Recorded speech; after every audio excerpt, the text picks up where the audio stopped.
or our other jurisdictions that surround us aren't dealing with another incident tonight like the one we dealt with just last night. One man is clinging to life and 5 others are recovering right now after a lethal overdose in Falls Church. Fire and rescue units, along with our police officers, administered life-saving naloxone, or Narcan, the antidote to a fatal overdose, to these 6 patients just last night. Having this treatment available undoubtedly saved all of their lives. Overdoses are always alarming, as any of these incidents can always be fatal. Just last week, officers were called to 5 overdoses just here in Fairfax County. Thankfully, none of those victims died. Fairfax County Police officers have responded to 201 overdoses already this year. 55 of these overdoses have been fatal in 2021. By comparison, our police officers responded to 185 overdoses at this same point last year. 61 of those overdoses were fatal. Our police officers responded to a total of 239 overdoses in all of 2020, up a whopping 51% from 2019. There were 80 fatal overdose cases in Fairfax County last year.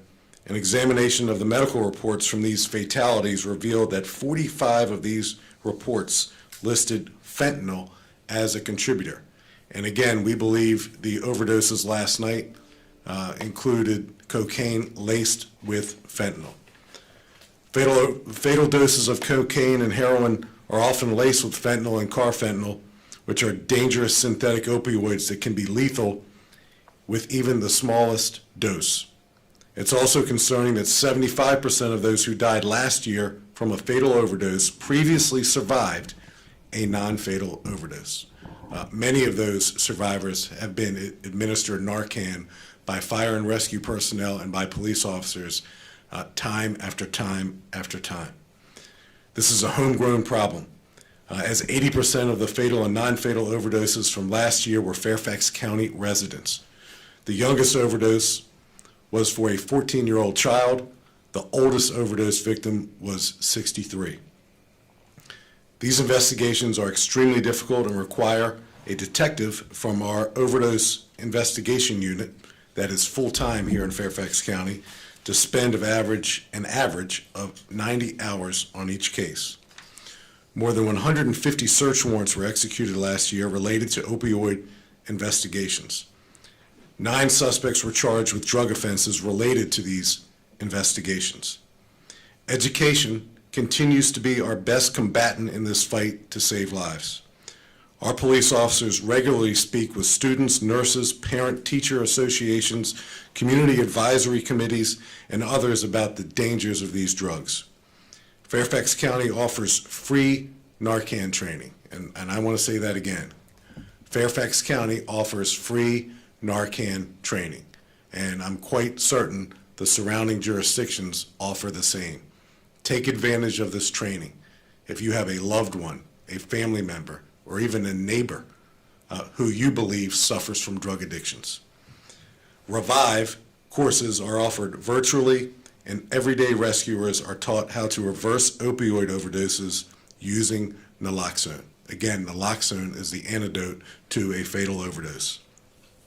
Each attendee to this training receives a free kit with all the needed supplies.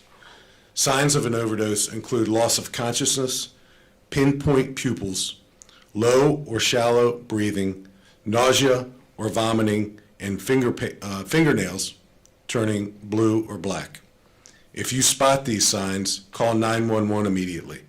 Thankfully, last night, the mother of one of our 6 overdose victims saw these signs and called 911, and thank God that she did. If you spot these signs, call us. If you know someone struggling with drug addiction who needs help, you can call the Merrifield Center at 703-573-5679. I want to thank all of our partners, including Ellen Volo of the Opioid and Substance Abuse Task Force, for her partnership in this fight. Why go over all this information? Because again, we believe that there is a fatal batch of cocaine laced with fentanyl in our community. We know where these 6 overdose victims were last night. They were at a nearby club in Alexandria called Babylon Cafe.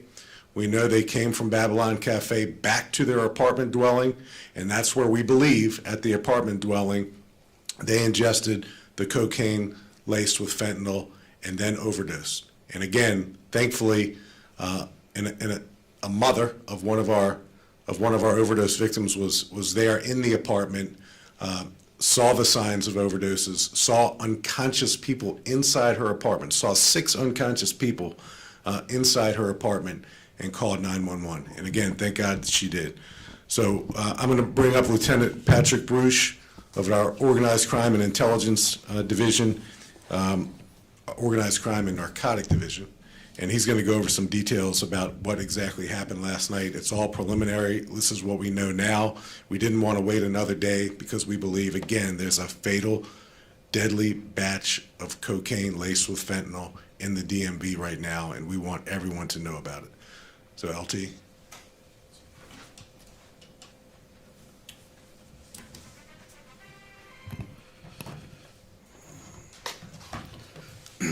Thank you, Chief Davis. Lieutenant, can you spell your name for us? Last name is B-R-U-S-C-H. Early this morning, officers from the Mesa District responded to an apartment in the 5500 block of Seminary Road after family members found several individuals unresponsive.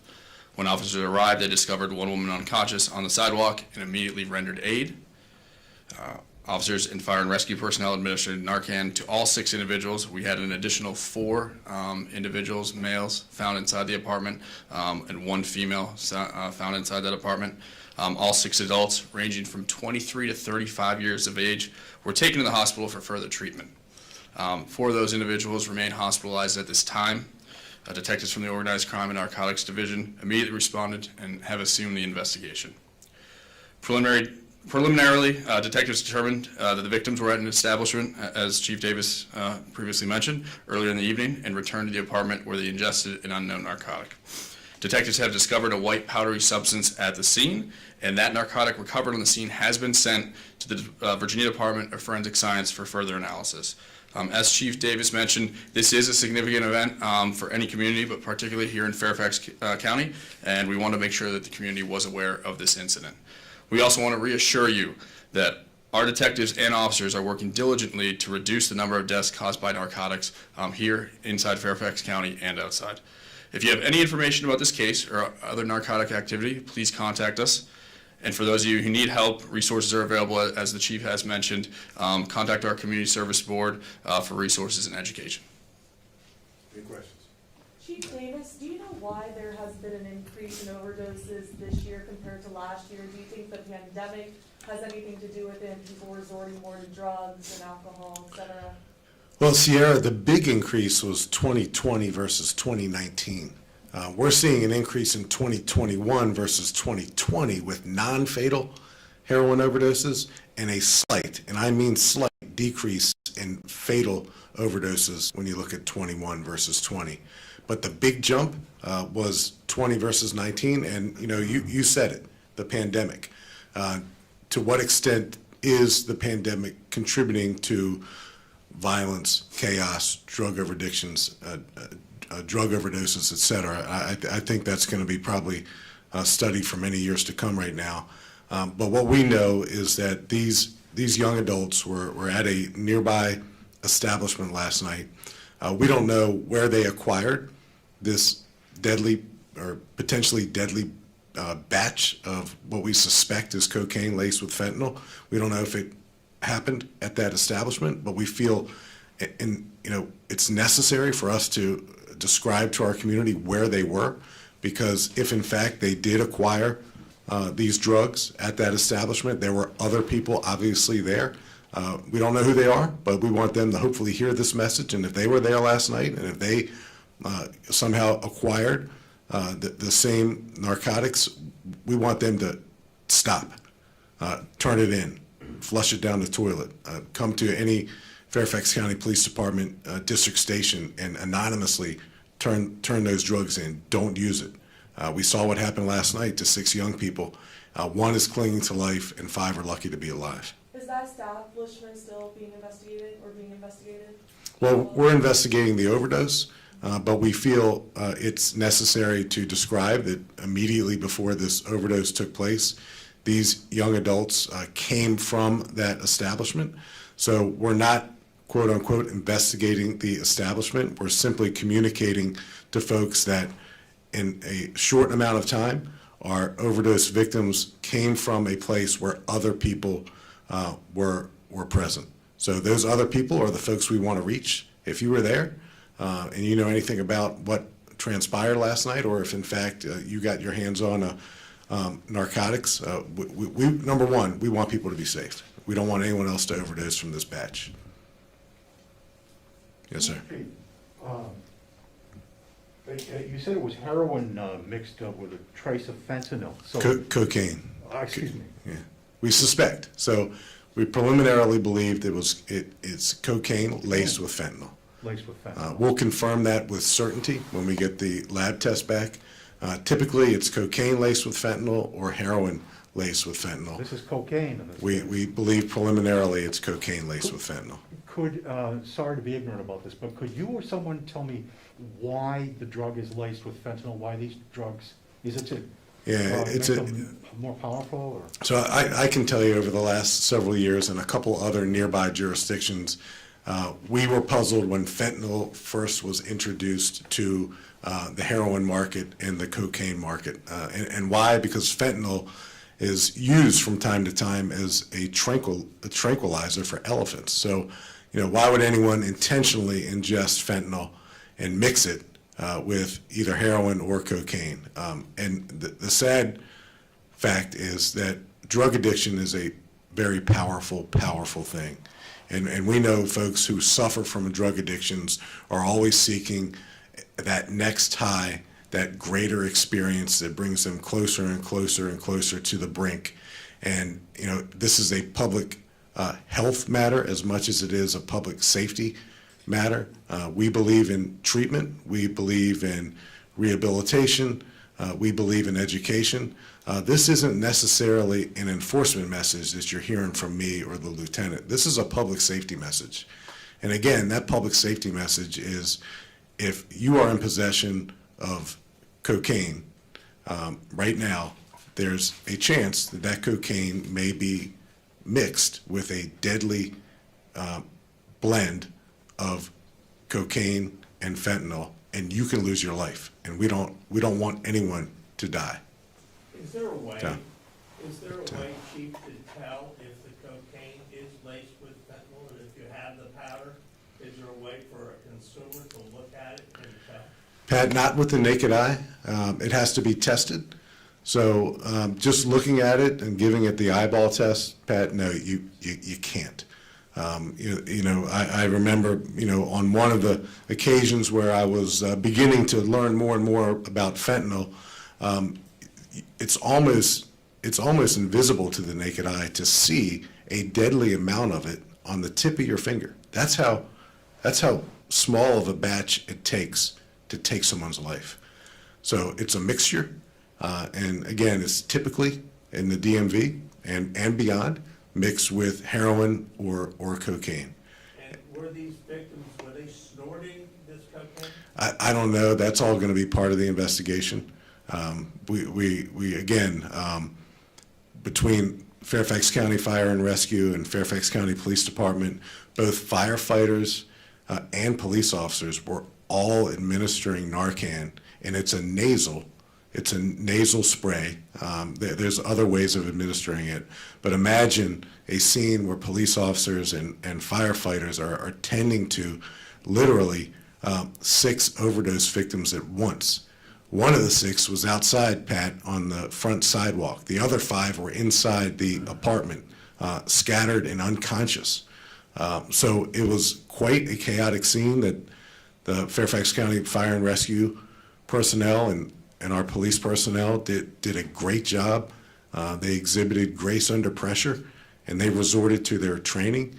And thankfully, they had an antidote to a fatal overdose on hand. And that's relatively still pretty new to our profession. It's only been around about half a decade or so. So thankfully, cops and firefighters are now carrying this antidote to overdoses as we continue to struggle to find ways to reduce the number of drug addictions and overdoses that we're seeing throughout our community.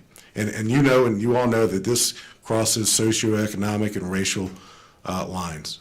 These overdose cases are not specific or unique to particular jurisdictions or locales. It's happening everywhere throughout this country.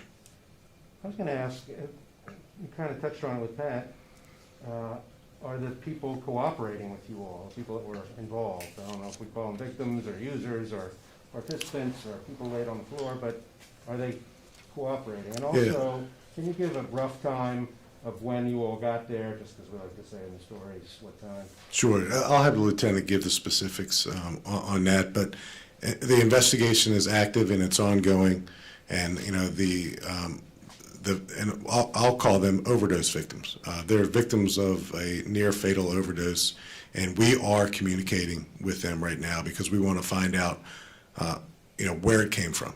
Because, God forbid, someone loses a life based on a fatal overdose, we want to know who that supplier is, because the criminal justice system is keenly interested, and so too is our Commonwealth's Attorney's Office, identifying and holding accountable drug dealers who knowingly distribute this deadly narcotic to folks who are suffering from addiction in our communities. So LT, you want to fill in the blanks? Sure. Just to answer the second part of that question, Fairfax County officers and Fire and Rescue were dispatched to that location just shortly after 3 a.m. this morning. You all mentioned a mother. Did she overdose? No. Are they all family? Friends? So the person who called 911 Sierra was not an overdose victim. She was the mother of one of the overdose victims. So the relationship between the 6 people, that's something that I don't know right now. They were minimally friends. I don't know that they were actually related to each other. Could the overdose victims face any charges? If so, what? The person I'm interested in identifying is the drug dealer who sold them that deadly narcotic. That, we're going to treat these overdose victims as overdose victims and get them the help they need, the immediate help they need to live, and then hopefully, they'll take advantage of resources, and their families will, conduct, intervention sessions. We can certainly help with that to get them the help they need to recover. But in terms of criminal culpability and accountability, it's the drug dealer. That's who we're ultimately interested in identifying, and that's where our detectives are working really hard right now to identify that person and work with the Commonwealth's Attorney's Office and hold him accountable. Thank you. Chief, Yes, sir. I heard you raise the alarm about the potential of this being throughout the region, but do you have enough information about the distribution patterns of this to understand the likelihood of whether this could extend to suburban Maryland or the district, or even other jurisdictions in Northern Virginia, and not something localized here? Well, and we all know that suburban Virginia is just a few feet away from suburban Maryland, and that's just a few feet away from the nation's capital. So it's we're all here in close proximity. So having 6 people unconscious from a near fatal overdose with one still clinging to life is the gravity of that. The gravity of that is too big and too important to hold on to and not share with our community. So we're not here ringing the alarm for any other reason than to identify people who may be in possession of, recently in possession in the DMV of cocaine, because it may be mixed with fentanyl, known to you or unbeknownst to you. And if you take it, we're afraid that this area is so small, the degrees of separation in the DMV are so small, we don't want to assume that you're going to be consuming drugs from another batch, another mixture. So that's why it's important for us to share the information. And I'm sure you all understand. Yeah, Chief, I got a question. Yes, sir. How much were they using? Was it a sniff or, and what, you touched early on some of the warning signs. So if you're looking out for a child or somebody that has this drug, is it just one sniff or what other signs could it be besides overdose? If you know this person is on this drug.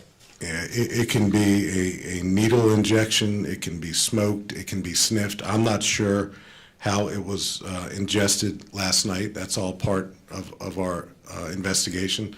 So, but it can be injected, it can be smoked, it can be sniffed, and it doesn't take much. It just doesn't take much. So it can be just one hit or one dose or one sniff.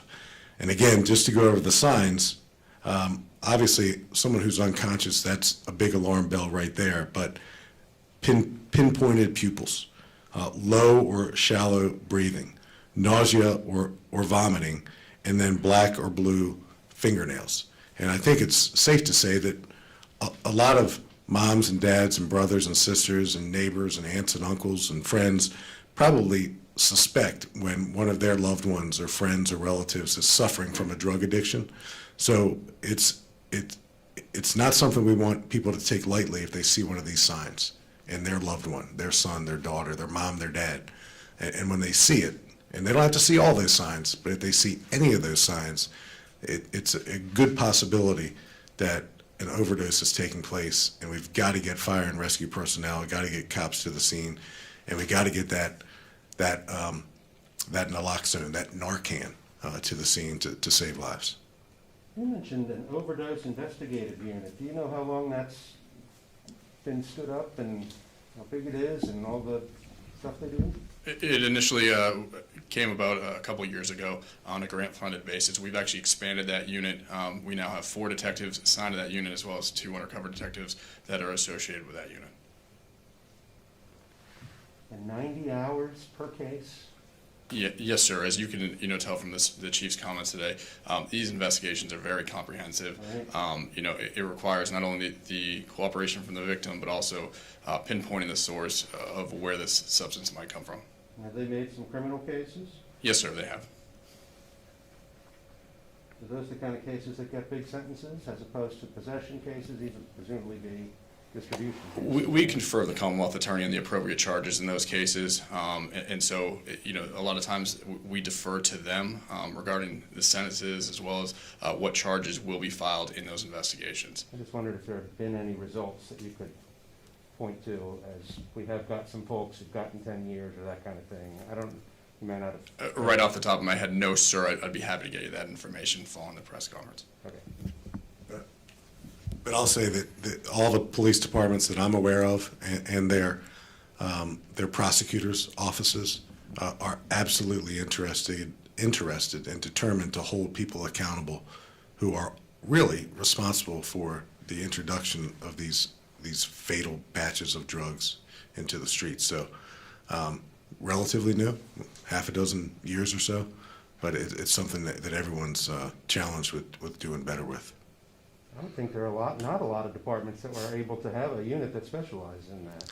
Well, Fairfax County Police Department is special.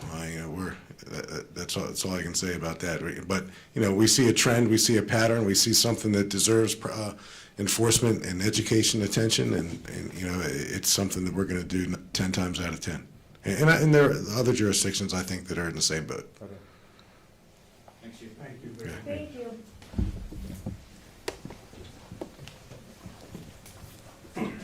Want to say hello to Tom Davis?